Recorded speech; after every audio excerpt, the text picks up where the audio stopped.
Good evening, good morning, good afternoon, wherever you are, whenever you are listening. Welcome to Flames Unfiltered. I am Kyle Lewis, joined as always by co-host Brad Burud. Brad, how you doing? After last night's game, I'm Yeah. What is this? Why did it go this way? We're gonna get right into it. Go ahead. What do you got? No, we're not. I gotta tell you a funny story first. And I don't know if you saw this. Did you see what happened to the Hurricanes? Not like the real Hurricanes, like the Carolina Hurricanes. I was actually a little confused. I'm glad you clarified that. What do you mean by what happened? Yeah, well, yeah, you guys are doing a lot of them. So, time of year. This is hilarious. So on Saturday night after their game, their plane broke down. And so they had to take a bus from Seattle to Vancouver, which in turn screwed up their post-game meal. So Brett Burns got on the McDonald's app. A bug just flew in my mouth. Okay. Got on the McDonald's app, ordered food for the whole team, went to pick it up in Everett. I got this bug right on my microphone. This is ridiculous. Okay. This is going to be a rough show here. This is going to be an hour of, I don't even know, man. There's just so much going on.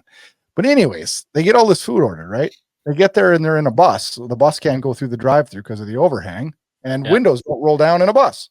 So Brett Burns gets out, walks up to the window. They say, sorry, McDonald's policy, we can't serve anybody outside of a vehicle for safety reasons.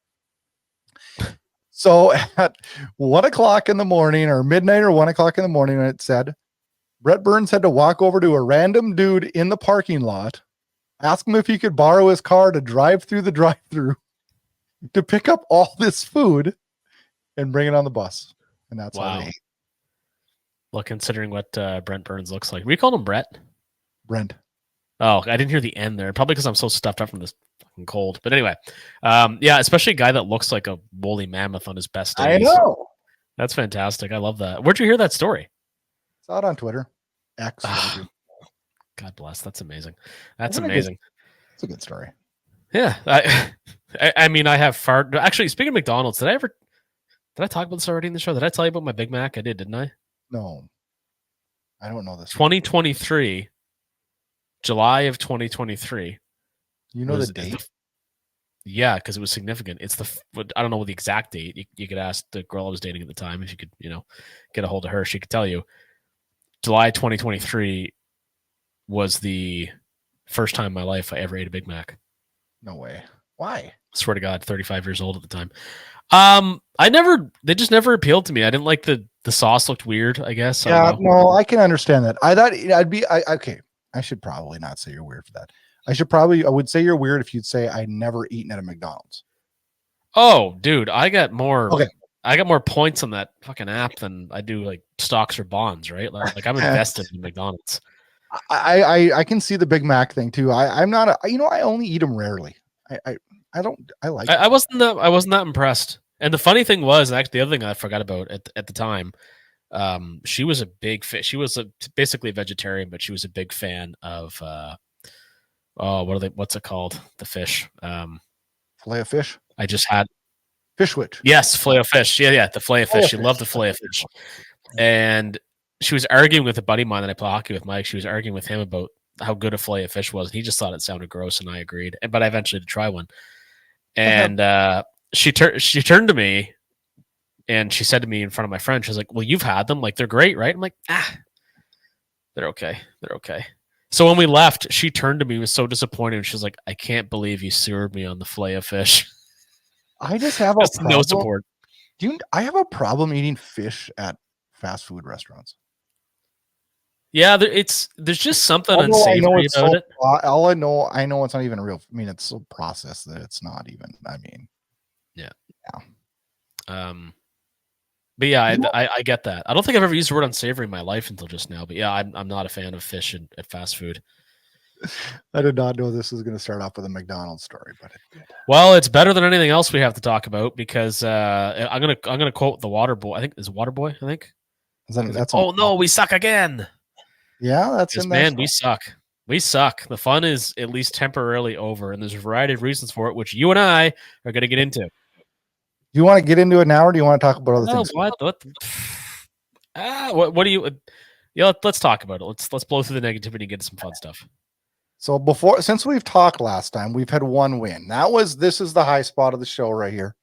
We beat There's no reason to continue listening after this. Unless you want to, yeah. Okay, we beat Pittsburgh 4-3 in a shootout. Yeah. Justin Kirkland, Costco. That was the Kirkland game. I think he's been garbage since. But you can't say that in Flames land because now he's the next coming of whatever. I don't know. I love the story. It's a feel-good story. We'll see. Well, it pissed me off last night seeing big body center Cole Schwint out there, and I got Justin Kirkland. And I think Justin Schwint had 2 points, didn't he? Did he last night? Yeah, I think he 0 points last night. 0 points. Nobody had a point. Oh, Schwint did. Yeah, Schwint, probably. Yeah. You meant Kirkland had 2 points. No, Lord, negative. No, and you know what? Schwint had 2 points last night. Yeah. And I know it's one game and like whatever. Like I get it. Like it was a difficult situation. And don't get me wrong. Like I like the Kirkland story. Like that was freaking awesome seeing him come off the bench, nail it in the shootout, and it was fun, right? Yeah, it was. However, that's where the fun stop though. Yeah. Right? So where do we go next? Winnipeg? I said, okay, last time we talked, we were 4-0-1. And I said, hey, I'm happy if we're 6-2. Yes, I remember you saying that. We're not going to be 6-2 because I said 6-3, I believe. I thought it was 6-2, but it doesn't matter. Either would have been fine. Matter. Either has gone by the wayside, and now I'm just happy to be 500.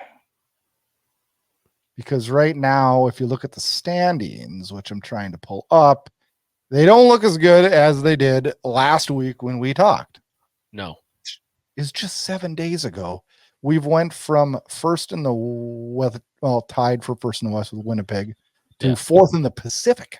We're fourth in the Pacific now. Well, and again, before all the pundits and analysts and fans and everybody else, jumps on and say, oh, we knew it was a rebuild. We knew it was, it's like, yes, we know that. We still prescribe to that, and that's fine. What's not fine is stupid lineup decisions, of which there were several in the game against Vegas. And I'll get into that a little bit. I mean, the Winnipeg thing, we should touch on that because that was a great hockey game up until it wasn't. I thought that let's 1 second. I thought the Carolina game, I did not like our game. Oh, I forgot about the Carolina. I did not like our game. The Carolina game. Yep, didn't like it. I thought Dan Vladar was good. I did. Yep. I didn't like our game.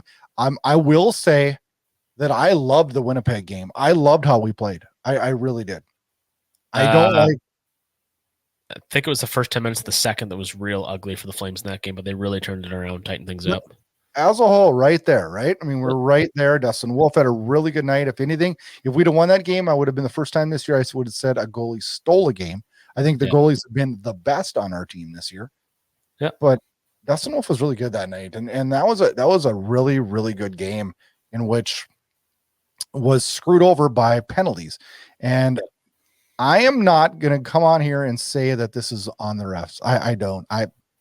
I'm sorry that as much as we can, that Kadri slashed the guy right in front of the ref. The only issue I had with it, and I tweeted this to quite a lot of response, the Kadri slashing, that slash being called when the cross check on Zary wasn't really pissed me off. I agree. And especially it's not great. Yeah, and I think it was Greg Millen who said on that broadcast too, like after they killed after Dustin Wolf killed the 5-on-3. Yeah. You got to think there's two different ways to look at it, I guess, that the refs are going to put the whistles away for the last minutes because it was a hell of a hockey game, the best one of the night. It was really entertaining. I watched moments, I think, of every other game, and that was a doozy. But it's funny because I just finished Nazem Kadri's book, actually. He does talk about his behavior a bit in said book. That's a stupid penalty to take. And that's the kind of penalty you take like behind the opposing net when you're not moving your feet and you're reaching And yet, like, we've all done it. Who've ever played, any of us who's played hockey, but it was a Sure. stupid move. And I understand his comments post game, but it was still a dumb penalty to take, and he shouldn't have taken that risk. There's no need to do that. It was a meaningless penalty. It's no different than the Klapka penalty that he took that got him 2 minutes, or that got him on the bench and out of the lineup the next game. Yeah. I'm serious. It's not. And I'm not saying this because I get frustrated with Nazem Kadri. I think he's been a great player for us. He's put up a lot of points. He's done a lot of right things with the young players and so on and so forth. But that being said, if you're going to truly be a leader on this team, that's not a penalty you can take. I know it was a little ticky-tack. I agree. But still, it's on the hands, right? I mean, it's on the hands. Yep. Yeah, it's a stupid penalty. So that was, especially, wasting that effort by Dustin Wolf. That was frustrating, to say the least. But in an effort that I thought there was a lot of players that I can point to on the Flames roster that I thought had really good nights. Yeah, there was. Yeah, a lot of the goals are very fluky too. Very fluky. Like Calgary's first two shouldn't have went in, and there's the bounce off the backboards that went in on Dustin Wolf. Yeah, that was brutal. And no Flames fans, I didn't forget Nazem Kadri did tie the game up. I understand that, and I'm not knocking his play as a whole this season. I thought he was really pouty in the Winnipeg game, and I thought he was. I thought it was a dumb penalty, and I honestly don't think he was a whole hell of a lot better last night. Well, everybody was pretty awful last night. Their coverage was horrible. They missed assignments, and some of the things, like I talked about this on Saturday and pretty well every day since. Right now, there's no reason to go, rotating goaltenders. It makes no sense. Dan Vladar's been good. I kind of figured we'd get into this. Yeah, Dan Vladar's been good, but Dustin Wolf so far has been better. And for that reason, he should be starting more. And I feel like the team's protecting him, which I don't necessarily hate. But you had a really strong start to the season. I think that this should be more of a 3-to-1 start ratio versus this 1-1 that's been going on. I'm gonna push back only slightly though with you, Kyle, in the fact that it'd be different if Dan Vladar was struggling. The reason I just think, at least for the first half of this year, and quite honestly, if play continues like we've seen in the last 3 games, I don't know that going back and forth isn't the best for him. Well, if they keep playing as terribly as they did against Vegas, then I'd be concerned. I think what you're getting at is the possibility of ruining Wolf's confidence or hanging in with the dry too often, right? That's but I've been a critic of him initially, and I'm swallowing everything because I really think he's played well. I really do. Oh, he's been absolutely fantastic. He's sitting right now at a 9.24. Yeah. Though I watched the game last night, and I watched Dan Vladar, and that he worked his ass off. Well, he had to. Did you hear what he said in the post game though? Again, the Carolina game. When he said he was tired. Oh, yeah. No, sorry. I did hear that. I forgot about that. Like, what? Did he just say that? Like, you're in game 6 of the season. You're in your 4th game and you're tired? Well, he alluded to the goaltending coach, why he was tired, which I think was more of a joke than anything. I mean, there may have been some truth to it, but I don't think it meant to come across as serious as it sounded. No, and I don't think he was like doing like the quarterback for the quarterback the other night that said he was tired and couldn't go for the 3rd down player. Yeah. I'm not a big football guy, but the problem with all of this, and what pisses me off, and I reference him all the time because he's got a great takes on it. Mike Gold talked about it, about not understanding what like Kevin Rooney has not been good since he came back. You mentioned about Kirkland's fall from grace, but the biggest glaring thing to me that I don't understand at all. Who has been so bad on that blue line that's necessitated dressing Joel Hanley regularly? Because we all know, with all due respect to him, Joel Hanley is a 7th defenseman. There's no reason that he should have played against Vegas. I don't get it. You know what? I agree with you, but I never did. You swear at him last night? I didn't. Well, I kind of did actually, because he's just Kevin Ball's a rodeo out there. Yeah, that's fair. He is. He was behind the net last night, and it was just like it's like he was freaking stuck in the ice or something. I don't know. Well, all this to say, and we could go on about this for the rest of this show and probably several others, depending on how the next few games go. They need to come, regardless of the direction of this team and where they finish in the standings. They need to come out with a significantly better, more cohesive effort against Utah, because that Vegas game, you just burn it and chuck it, because there was missed assignments all over the ice. They were lazy. They were uninspired. It looked like they'd been out drinking in Vegas the night before. Like, it was a shit hockey game, and I'm glad I fell asleep halfway through it. So can I vent about a couple of things that happened in this game? That's why we do a podcast. Yeah, no shit. They happened after you went to bed, probably. Because don't get me wrong, I was checked out. I was ready to go to bed, but I'm like, something stupid's gonna happen. So, and I don't know why this is irritating me today. And as the day went on, it kind of festered inside of me even more. With a minute and a half to go, Aiden Hill makes a save. And after the whistle goes, he's talking with Jonathan Huberdeau, and they proceed to joke and laugh. Both of them laughing.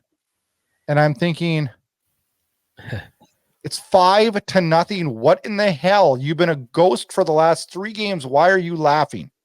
Yeah, I did actually see them on Twitter. It's not a laughing time.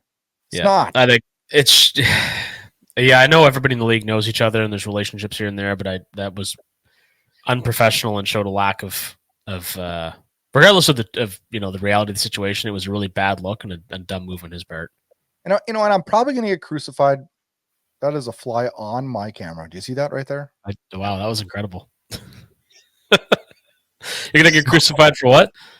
I'm going to get crucified for ripping on Huberdeau for that. And most people are going to say, oh, it's not a big deal. It's not a big deal. And you know what else some people are going to probably push back on us is the fact that, well, how are you guys so stupid to believe after 5 games that this is going to be a great season? We didn't say it was going to be a great season. We say it's a great start to the season. And you know what? You played some really good hockey games and you're fully 100% capable of continuing to play that way.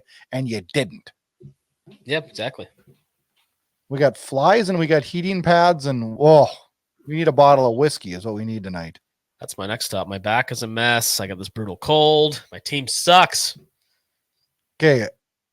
My second part that pisses me off, and I tweeted this last night. I thought Jeff Ward was coaching us last night. Oh, the blender thing. Yeah. Okay. Here's my point on the blender. If you tweak lines, right? That's coaching. Mm-hmm. When you take the lines and throw them in a blender and switch every freaking line, that is called panic. That is called panic. Yeah, desperation. I have no idea what I'm going to do. I'm going to desperately see if this sticks. Yeah. Has it ever worked? No. Ask Jeff Ward if it's ever worked, because it never works. You have to have a plan, and you got to stick to the damn plan. Yeah, I could never stand that approach. I kind of forgot about Wardo doing that when he coached the team, but yeah, it used to drive me insane. Like, crazy. I tweeted it every night. I probably lost 100 followers. All I tweeted was that. No, I saw that. I don't know. To me, you're just screwing with things. You're not telling the guys to play out of it. You did I don't know.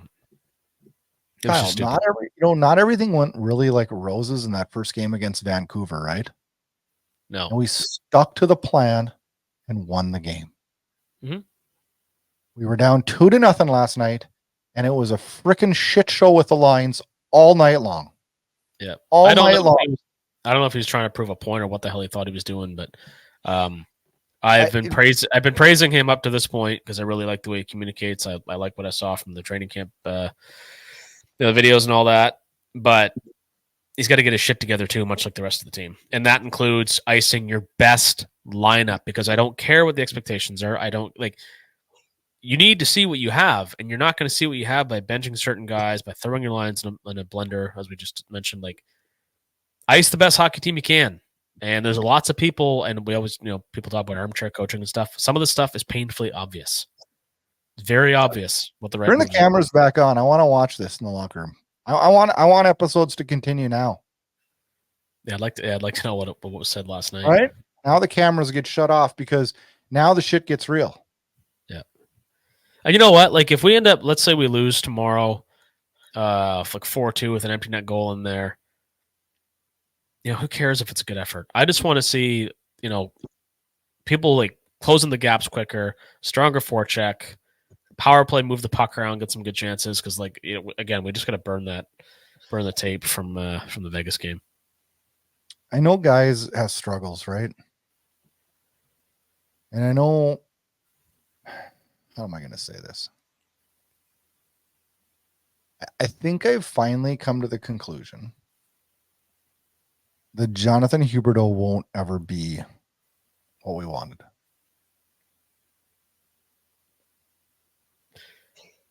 Yeah, I don't think. I mean, you mean what we wanted in terms of like thinking he could get back to like a 70-point range?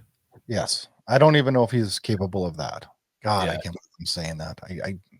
Well, maybe that's me being unfair today because I'm speaking from the heat of the moment last night, but probably a little bit because he did have a fairly strong start to the season. Everybody's talking about, and his stats aren't horrible. Like seriously, like if I pull it up here quick, I believe he's close to a point of a game. So I'm probably not fair. He's actually got 7 points in 9 games. So, but we need to we'll talk about this in a few more weeks. So my frustration is high. Another person my frustration is very high on is Anthony Mantha. I don't like the last 3 games. I don't like it. Nope, I don't like the effort or lack thereof. Yeah, there you go. This guy has looked like a dominant power forward for small, moments in time. But yeah, he hasn't been good at all. And I forget that he's playing for his life right now, because if this doesn't work in Calgary, nobody else is signing him.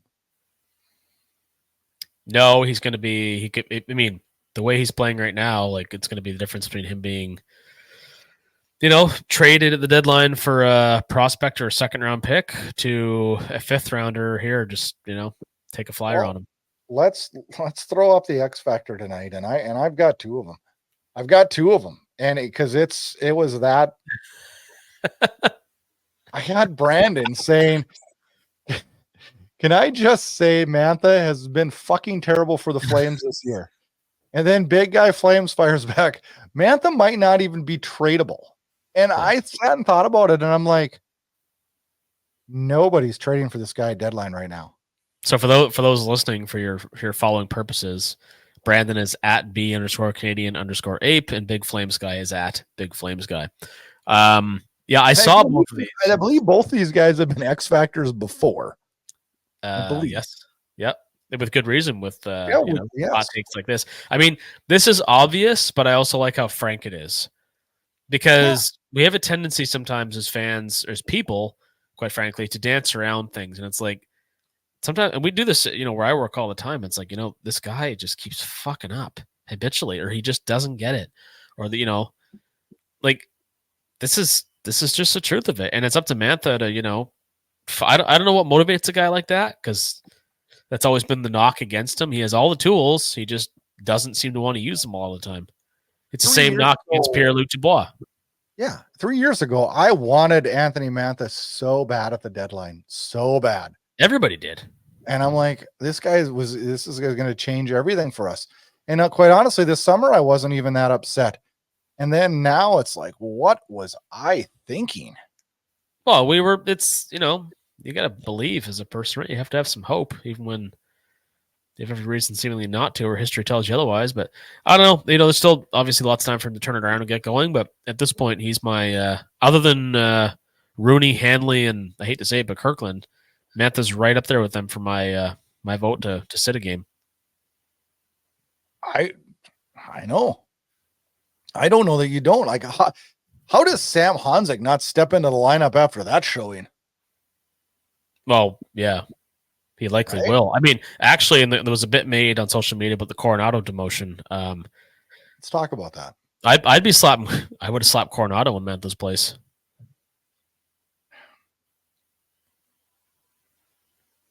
The idea, obviously, probably in hindsight, yes, in hindsight, but I wouldn't call him back up to do that. No, but Obviously, the idea was to get him some more playing time. But I think he, in my opinion at least, he is pretty well at the point of nothing more to prove in the AHL. Like Pelche had to go down because he had a terrible camp, and we all agreed on that, right? Yes. And he's been excellent with AHL Calgary since, so good for him. Coronado, I get it because of roster space and waiver eligibility that he was going to be the odd man out. But can I ask like a serious Coronado question though? Sure.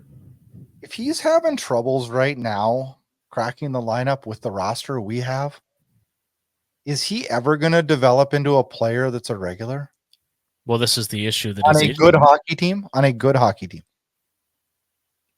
I think it has it's all to do with contract structure. He's the easiest guy to send down right now. I agree, and I think he's a hell of a lot better. He's a hell of a lot better than Mantha's been, for one. Yeah. Oh yeah. I mean, I sit and I look at the stats though, and I see Mantha with 2 goals and 2 assists in 9 games plus 3. That's not bad. It's just a stat line though. The eye test tells you a lot different. I know. And I'm an eye test guy. I am. I'm an eye test guy. Well, we've had the discussion before. Neither one of us is ever going to be renowned for our analytical take on things, right? No, I'm going to be the worst. I'm going to be the worst for analytics. Yeah, you might actually be behind me in that regard. But I mean, I'm no stalwart for analytics either. I look at things like shot suppression, which direction the puck's going in, all those kinds of things, but not to any great extent. But yeah, if you watch Mantha play, Coronado's a much better option to be playing regularly. But again, to answer your question more directly, I do think he cracks the lineup if his contract necessitated it. But for now, he's just kind of waiting in the wings. But the way some of these vets are playing, or guys ahead of him in the depth chart, he's not going to have to wait very long for his next chance because somebody's ass is going to get waived. Yeah, you're right. So let me ask you this crazy question. I'm looking at the stats here. If you had to guess how many assists Kuzmenko has this year, what would you say? 6? You're right on. I would not have guessed that high. I only know that. I love his skill, and I pay a lot of attention to him when he's on the ice. But I knew he was being more of a playmaker than a goal scorer so far this year. Do you have any goals? One. Yeah, so I think it was a 10. Going back to the Coronado thing before we move on here, I just thought of something. So there was talk this week that his agent was upset and voicing frustration online, and then it was deleted. And then they both said, Coronado and the agent said that this is not a non-issue, and Conroy said it's a non-issue. And I'm like, how the hell does this come up? Like, does he have? He doesn't have. I looked. The first thing I thought was, oh, he must have Alan Walsh, and I looked and he doesn't. But it's like, how does that come up? Well, I mean, just people voicing their frustration, right? I appreciate the fact that should they be frustrated at this point? I mean, like, has he really been robbed of a spot? I don't think so. I wouldn't say he's been robbed of a spot, but would you not agree that he's been better than a lot of guys who are playing regularly? Or a few guys that are playing regularly, I should say. Well, let me pull up the, I mean, I would say he's been better than, I mean, you can say Rooney, but I'm sorry, Coronado's not taking Rooney's spot because he's a center and he's a wing. So I can only talk about wings. Is he outplaying Lomberg? No. Sharon Govich? No. Hanzik? I don't know, yet to be determined. Huberdeau? Probably, but not point-wise. Mantha? I don't know. Probably. Zary? No. Pospisil? No. Coleman? No. Manko? No. And this is the other. Yeah, this is the other piece for those positionally. He's not going to usurp a center. He's not a center, right? No, he's not. So he's not. I mean, we're not going to like touch those spots. Mike Gould did say today or yesterday, I think it might have been a barn burner, but he mentioned, Zary should be playing. They should be trying him at center, and I agree. I agree. Right now, if I'm making lines for tomorrow night, I've got Huberdeau with Kadri and Pospisil.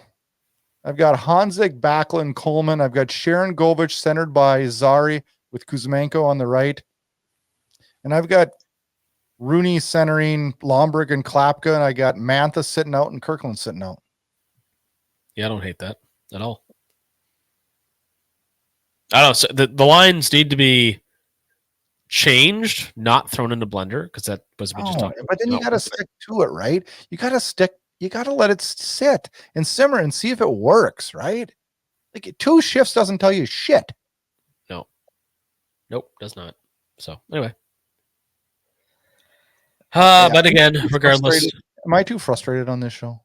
Well, here's the thing. So we were probably getting a little bit of grief for how optimistic we may have seemed early on. Now maybe we appear to be too frustrated. But this is the ebbs and flows, the ups and downs of a young team that's very much in rebuild. It's right to overreact both ways, right? I mean, we just will. Well, it's because we're emotionally invested, right? Like any fan should be. But ultimately, there are a few stupid things going on that need to cut it out. We've covered them extensively to this point of the show, half an hour in, and it's like, okay, we're not going to know what this team is actually made of unless we see some consistency in the approach to it. And guys, and I say this at work all the time too, you have to leverage people to what they're best at. And like I just said, as Mike Gold had said, many others have likely seen, Connor Zary is so tenacious that he looks like he should be playing center. He'd be reliable in that role. I feel he has the skill to do it. He has the foot speed to do it. So something like that needs to be looked at. And you know what, Kyle? I think his confidence is at an all-time high right now. So is there a better time to try it? God, no. And he's played center lots before. So, but things like that are going to be conducive to seeing what type of team the kind of team we have, I should say. And then from that, these veterans that are hanging around, the ones that maybe, traded the deadline, their value will go up if they're surrounded by people who are put in a position to succeed because they themselves will also benefit from the same thing. So, big effort against Utah. And if it's another flop, then there needs to be some more serious changes, I think, in terms of how the lineup's constructed. And going back to my overreacting, they win tomorrow night and we're sitting pretty good record. I mean, we really are. Oh, the thing is, like, I'm in Montreal next week to see the Habs and Flames on Tuesday night. Mm-hmm. I would say probably another week, 2 weeks after that, once we get closer to the 1st of December, it's also my birthday, we'll have a much better idea of what this team, how good they actually are, how bad they actually are. Because right now, I haven't got a clue. Because the team that, the first, like the 5-0-1 team and the team that played most of that game against Winnipeg was a pretty damn good hockey team. You know what's funny, though? I was looking at the game log, right? And, like, if I said the first game of the year, if I said the Vancouver game, and what would you give us a grade? I'd give us, like, a C, because we were not good, and then we came back and we won. Yeah. I thought the Philly game, we were fairly good. I thought the Edmonton game, we were really good. Mm-hmm. Yeah, I agree with that. It was probably the best game of the season. Although a win in the Chicago game, I don't think we were very good. I don't think we were very good in the Seattle game. We were pretty good in the Pittsburgh game. I thought we were not good at all in the Carolina game. I thought we were very good in a loss to Winnipeg. And minus I thought we were minus the power play. Power play was terrible in that game. Well, it's been terrible largely anyway. And then Vegas isn't all overall. We aren't talk terrible. Our penalty kill is 27th. Oh, it's been atrocious too. What does it get? Last year, I believe it was. If I had to guess, between 12 and 15 in the league. We weren't bad last year in the penalty kill. What happened? We didn't even have any personnel changes on that. Well, yeah, Chris Tanev was the biggest one. Yeah, that's true. Chris Tanev, even Hanifin, but Tanev was the biggest one. And Elias Lindholm, even though he was gone by, I think it was, late December he was traded. I don't know. Yeah. The penalty kill to me it's not aggressive enough at all. They're not forcing, the puck carrier nearly enough. So teams are getting set up and move the puck around. The defenders get tired, and you have to go. Dustin Wolf has to stand on his head like against Winnipeg, or Vladar does. Otherwise, you're going to get scored against. And then our power play, just bad reads, bad passes. The passing's not fast enough. The plays at the blue line, the attack and blue line, are way too careless. Hence the shorthanded goals and chances. Special teams are, you got to be, like we've always said, you got to be top 20 in both for sure. Ideally, top 15 to have a really good hockey team. And our special teams are awful right now. Sharon Govich is back from his lower body injury. What's your take on him? You can tell he missed it. It affected him. He's not up to game speed yet. He hasn't really done anything yet, right? I wouldn't say he's been bad, although the whole team was in Vegas. He had a really good shot last night that rang Hill on the head. I love that release. I love watching his release. Well, and he needs to, he's got to keep firing pucks, which is funny because that's exactly what they wanted Mantha to do, and that's another story. But yeah, Sharon Govich, I would say Give him another 2-3 games, and he should be back to where he should be. There was a story, and I'm asking because I want to see if you know more than I do on this, because I don't know a lot at all. But there was a strange story that surfaced this week regarding the Flames' first-round pick, Zane Parekh. Reports were last Thursday that he delivered a questionable hit in the game, and then he was involved in an altercation with a fan after the game between the Sioux Greyhounds and the Saginaw Spirit. And I saw it surface on a couple different websites, none of which I would consider abundantly reliable.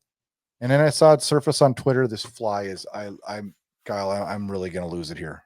Yeah. We've lost 3 in a row, and now I got a fly in my face. So, have you heard anything on this, or is this a dead issue? It was a falsified issue, or what do we got here? I think it's blown out of proportion. There's some people I know in the OHL that I could probably reach out to, provide some comment or some context for it, but I haven't really paid much attention to it because I don't really see a lot of merit to it, right? It's just, I have no doubt the incident happened. I saw the hit, but you did? Yeah. I think it's fair to say it's questionable for sure. But in terms of an altercation with a fan, I mean, that stuff happens. If that happened in the NHL, it would get all the coverage in the world. Yeah. In junior hockey, it's obviously still going to get noticed, but I mean, these guys are still kids, right? I remember Martin Pospisil when he was in the USHL, got into it with a fan in the penalty box. That sounds about right. Over the top of the penalty box. I remember when he Ty Domi and Philly style. Not quite that, but it was when he played for the Chicago Steel. I remember it being an issue. Yeah, nothing over the top. Yeah, you know why I'm frustrated? This week I keep headline notes, for what stuff we got to talk about. And the first thing I kept this week was that after the win against who was it even? Pittsburgh. The Flames are off to a franchise best 52-year franchise record. And then since then it's just been like, oh, water faucet off. Sorry guys. Yeah. Yep. Well, and that was the other thing I saw on X. Paul Bissonnette, when he tweeted about becoming a Flames fan and leaving his Oilers ship behind because they were Alberta's team. Since that tweet, they haven't won. Oh God, sunk them. Either and McDavid's out now. Yeah, I saw that too. So again, it's been fun, but now it's been frustrating. But it's too early to say much about any of it. But so did you see on X too? Like, is this for real? Is that horse outside the Scotiabank Saddledome that blows fire out of its mouth for real? Did you see that? I heard about it. I haven't seen it yet. Yeah, I saw a picture of it. Considering how you feel about Blasty, I'm sure this upsets you greatly. Oh yeah, it just made me super happy. Now, I will say, I do agree with you. I don't like slamming a bunch of Blasty games together. Like 3 in a row. What the hell? 3 in a row? Yeah. No, it's an alternate jersey. It should be spread out. Yes, they did that last year too. Yeah. I don't understand that. Like, I don't hate having an alternate jersey. I don't, because you know what I really wish, and they were talking about this in Hockey Talk yesterday. Why in the hell can't we go back to whites at home? Or even better yet, let's compromise. First half of the year, you wear whites at home, and everybody that comes into your barn has their darks on. Second half, you wear your dark, and everybody comes in with white. For now, if you go to a Flames game, every single game, the Flames have red on, and the opposing team has white on. Yeah. Every game. It's the same. Every game. It used to be that the idea was you wear white at home so that the fans in your arena could see the coolest jersey of the opposing team, right? Yeah, all different colors. And it made sense. And then they changed it back in 03-04, which is when the Flames, not wanting to use Blasty as a full-time home jersey, because it was the full-time away jersey back then. They went to, it was. They had the white with the horse head and the logos for the home jersey. And then when it switched, they brought in the red one with the black C, which fans, it's the one jersey that's not currently in circulation that fans are clamoring for a return of. And I'd love to see it, the 04 homes. I love what they have right now. I'm old school though. Right now is if you're only going to have 3, this is the best 3 to have, I think.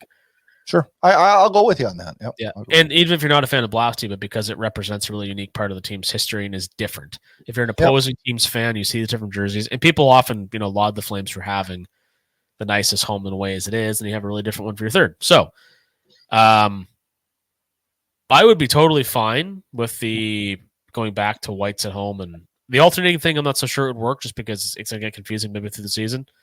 But I mean, may not matter though, because they also have games where they do that, right? You're a crazy jersey guy. So I heard that they used to in the old days wear the whites at home and always wear the darks on the road. It was easier for laundry. Yeah, that makes sense. The whites are harder to keep nice, and so they had the proper machines in their home locker rooms to handle that situation. Where on the road they didn't. Yeah. So that's why. Interesting. I will tell you one thing, though. One of the nicest jerseys in the league looks like absolute shit because of these goddamn jersey ads. And I'm talking about the Canucks skate jersey. That TD, that green logo, the green TD Bank logo on a black jersey. Are you fucking kidding me? I did see that. Ouch. I would rather them go all Spangler Cup and have 50 fucking ads in the jersey than that stupid. Like, it looks horrible. The RBC logo looks horrible in the Habs jersey. The Play Alberta one, as much as gambling pisses me off in sports, it's probably one of the best. Because it's subtle at least, right? Yep. They hide it in there, right? Oh, like who the hell approved that?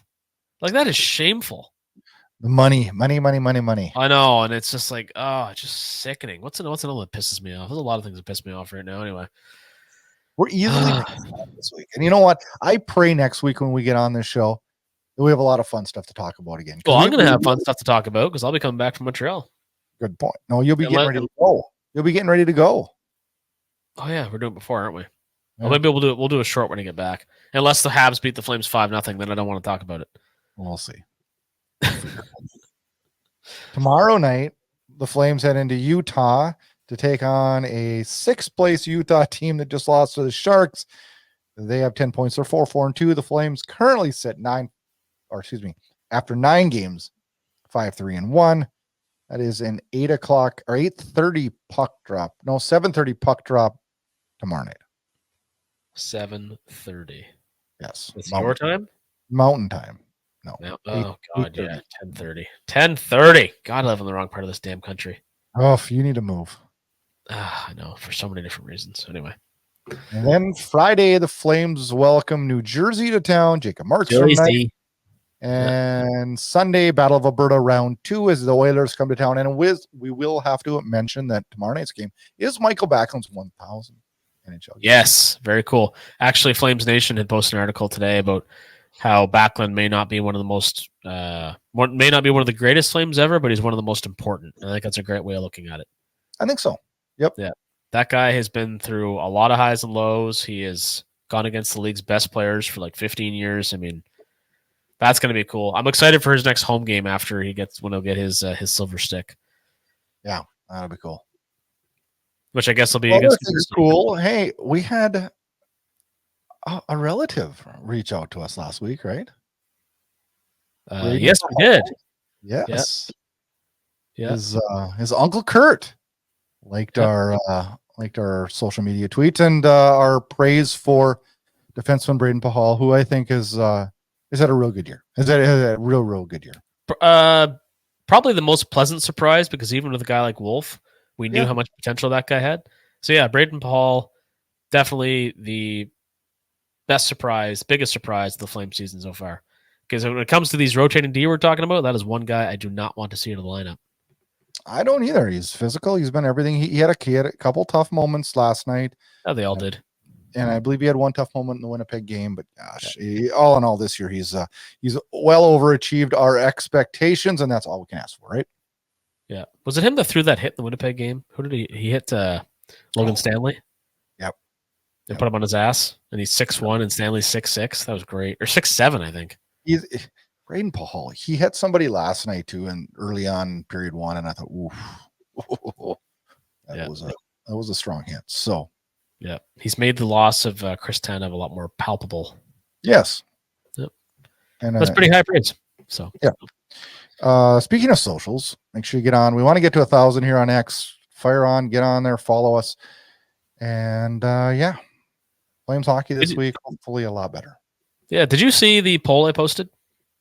I did not. When did you post it? I get annoyed because I'm irritable and I'm an old man, already in my mind at least. I made a comment during the Winnipeg game, like, do we really need to hear the howl after every save? Oh, I hate it. Don't do that. But it got like 1 million comments and likes, or not 1 million, but a few hundred or whatever it was. So I posted a poll: should it be after every save or only after big saves? And I think it was like 70 or 80 votes, and the majority, 70% said should only be after big saves. And that's what I'm about. Yeah, I agree completely. I did not. No, I noticed they don't do it on like, dump ins that he just scoops up, or like feather shots on a face off and stuff. Thankfully, but some of those like routine saves and they do the wolf howl. I'm like, oh, I just find it distracting. But I mean, I'm also the guy that shits on the wave all the time, so maybe I'm just no fun. I don't know. I hate the wave. Yeah, well, you're no fun either. I'll tell you a funny story before we go. I'm coaching this. God, this fly. Come on tonight. I'm assistant coaching my daughter's 10 and under girls hockey team. Running a practice on Saturday, and I thought, geez, I'm gonna have to come up with something fun for these girls to do at the end of the game. So I tell them that at the end we're gonna do a shootout, and whether you score or don't score, I want to see your best celebration. Well, the girls get excited. And I see some mostly mediocre celebrations and nothing that went off the charts. But fun, right? Yes. I had them come over to me at the end and I said, do you get all the fun out of you? When we score, we raise our stick and we go to the bench. And they're like, what? We can't have fun like that? I'm like, no, we're the no fun team. I'm old school. We don't do that. Is that bad of me? I think you're instilling good values. I don't want the hockey gods to get me back. Is that what it's about? Yes. Because if that's the case, I might have to retract what I just said. No, and don't because I'm old school, and I hate showing. I think when you show up your opponents, it haunts you in the backside. Well, and it should, and I agree with you. And we've all experienced that or seen that, and I'm all for the mercy rule. I'm all for after like your fourth, fifth goal, like stop celebrating. Because last year my daughter was like it'd be in Canada, it would be like the Timbits. Oh, this fly. You'd swear I was doing this outside by the campfire. I know, right? She played in like it would be Timbits, I suppose now in Canada. But last year they were playing this team and there was this little boy, and I mean the games are like freaking sick. There's no goalie. There was like scores were like 15-8. And this kid would rack up like his 10th goal and he's going down the ice doing a celebration. And I just gave my daughter a little tap and said, make sure next time when he gets the puck, you knock him on his ass. I love it. Yep. Love it. I don't know. Paybacks are a bitch. I'm all for that. I remember playing in a tournament in St. John, the former home of the St. John Flames years ago. And there was a guy who played for Maine. We were playing against him anyway. And he was like, he'd score a goal and he'd like this crazy dance and just losing his stuff anyway. We lined up for a face-off, and one of our wingers, Justin Collette, he lined up next to him, looks at the guy, does like his own dance, just like jiving and moving, and then just decks him. Really? Oh yeah, I know, like it was a lion brawl ensued, but it was so funny. And even the other guy's team applauded Justin for doing that. That's how much of a dick this guy was. So the good news is, so people that are dicks as teenagers, like actual assholes, not just assholes. Usually aren't as adults because they've got their ass kicked, or they fail at life, or they go to jail. Well, exactly. So in some, it's karma. It's everywhere. It is. It is. Well, it's like a dark. We're back to reality. We're a mediocre team. Let's see where we can go this week. Next week, I want to come on this show and I want to talk positive. So are we talking? So we're talking this before I leave. Yeah. We're gonna set the week with some positive vibes because we're gonna have some damn good games this week. Let's do it. And if we don't, we're doing the show solo next week. You do not got it. If you'd had me do the show solo this week, it'd have been ugly because I would. I'm here. Hey, we're solo. You had that fly with you, right? Oh, it's out of control. We actually gotta go. I am gonna kill this thing. It's my goal time tonight. We've done 200 and some episodes here. I've got another podcast I've done well over almost the 300 range, and I've never had a fly on any of them ever. No.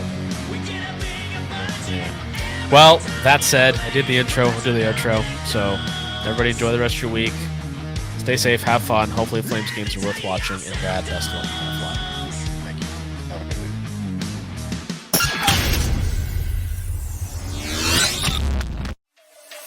Thanks for listening to Flames Unfiltered with Brad Burud and Kyle Lewis, your source for unfiltered Calgary Flames hockey talk. Keep it locked on flamesunfiltered.ca. Subscribe where you get all your podcasts to never miss an episode. Flames hockey talk every week, presented by Inside Edge Hockey Media Group.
Listen, don't call on the phone no more, but I hear she's still getting around. Cut all ties with this girl, but somehow she's still hanging around. Been all over this country, but I still find her messing around.